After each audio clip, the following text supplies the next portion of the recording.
Pensa em ter que encarar de uma vez só perguntas super difíceis sobre casamento, dinheiro e, no fundo, sobre o que realmente importa na vida. Pois é exatamente isso que a gente encontra em Mateus capítulo 19. É um trecho intenso, cheio de testes, desafios e uma reviravolta de valores que vamos analisar agora. Olha, a história já começa quente, como uma verdadeira armadilha. Os fariseus chegam com uma pergunta que foi assim, calculada para criar o máximo de confusão possível. Um homem pode se divorciar por qualquer coisinha? A questão aqui não era uma dúvida sincera, sabe? Era uma provocação que podia colocar qualquer um em uma baita enrascada, ou contra a lei, ou contra o povo. E aqui está o pulo do gato. Eles não queriam uma resposta, eles queriam um problema. O texto é bem claro ao dizer que eles o estavam tentando, ou seja, testando. O objetivo era bem simples, forçá-lo a tomar um partido num debate super polêmico sobre a lei de Moisés, porque eles sabiam que não importava a resposta, ele acabaria arrumando briga com algum grupo de poder. Mas a resposta que vem muda totalmente o jogo. Em vez de cair na armadilha do debate legal, sobre o que pode ou não pode, a conversa é elevada para outro nível. A referência vai lá para o início de tudo, lá no livro de Gênesis. A pergunta muda de o que a lei permite para qual era a intenção original de tudo isso. A ideia central aqui é, na verdade, bem radical. O casamento não é apresentado como um simples contrato social que pode ser rasgado se não estiver funcionando. A proposta é muito mais profunda, a de que duas pessoas se tornam, de fato, uma unidade. Uma coisa só. E com essa frase, o argumento chega a uma conclusão assim, muito forte. O casamento é colocado num patamar sagrado, uma união que, por ter sido feita por Deus, não deveria ser desfeita por mãos humanas. É um padrão altíssimo, uma declaração bem definitiva. Mas os fariseus, claro, não iam desistir tão fácil. Eles contra-atacam usando a própria lei de Moisés, que permitia, sim, o divórcio. A pergunta deles é bem direta. Ok, se a regra é essa, por que então Moisés nos deu uma espécie de saída, uma carta de divórcio? E a resposta faz uma distinção muito importante entre o ideal e a realidade. A lei de Moisés sobre o divórcio não era o plano A, digamos assim, mas uma concessão. Era uma forma de lidar com a realidade da falha humana, o que o texto chama de dureza de coração, sem, no entanto, abandonar o ideal que foi estabelecido lá no começo.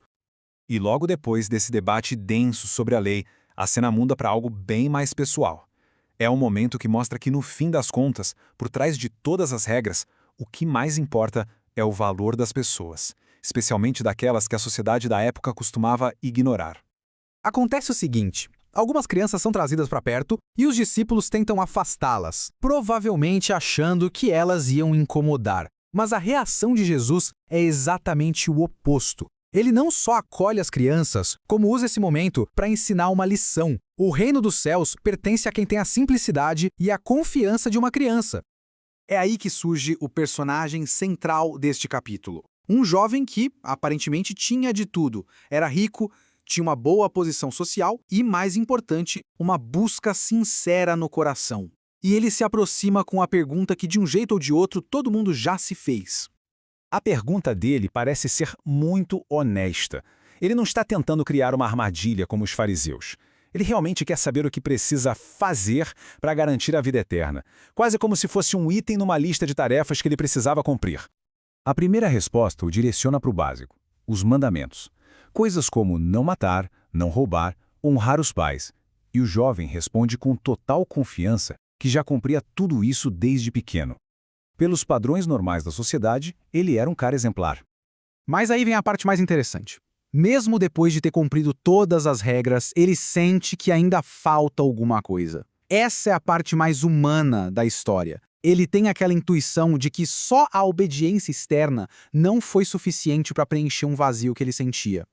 E a resposta que ele recebe vira o mundo dele de cabeça para baixo. O desafio que é colocado para ele não é mais sobre seguir regras, mas sobre uma entrega total. Não é mais sobre o que você deve evitar fazer, mas sobre o que você deve ativamente fazer. Abrir mão da sua segurança, de tudo que você tem e seguir um caminho completamente novo. E o final dessa conversa é um pouco amargo. O preço a ser pago era alto demais para ele. Ele simplesmente não consegue abrir mão de suas posses e vai embora triste. A grande ironia é que a maior fonte de segurança dele neste mundo se tornou justamente o maior obstáculo para o que ele mais desejava. A saída triste do jovem rico dá o gancho para uma das analogias mais famosas e, vamos ser sinceros, mais radicais de todos os tempos sobre dinheiro e espiritualidade. E a imagem usada para isso é simplesmente inesquecível. Essa imagem é um exagero de propósito, uma hipérbole. A ideia de um camelo, um animal enorme, passando pelo buraco de uma agulha, é fisicamente impossível. E foi escolhida exatamente por isso, para chocar, para mostrar o tamanho do obstáculo que a riqueza pode representar. A reação dos discípulos é de choque total. E para a gente entender esse espanto, a gente precisa lembrar que, naquela cultura, a riqueza era muitas vezes vista como um sinal da bênção de Deus. Então, o raciocínio deles era: peraí, se nem os ricos, os abençoados, conseguem se salvar, que esperança resta para nós, para o resto do mundo? E a resposta para esse desespero deles muda o foco da conversa completamente. A salvação não é apresentada como uma questão de esforço humano, de seguir regras ou de ter os recursos certos. Não. É apresentada como algo que fundamentalmente vem de Deus. Onde a capacidade humana chega ao seu limite, a ação divina pode começar. Vendo tudo isso acontecer, Pedro faz uma pergunta muito prática. Ele basicamente quer saber: olha, nós largamos tudo para te seguir, diferente do jovem rico. O que a gente ganha com isso? E essa pergunta leva à grande conclusão do capítulo, a ideia de uma inversão total de valores.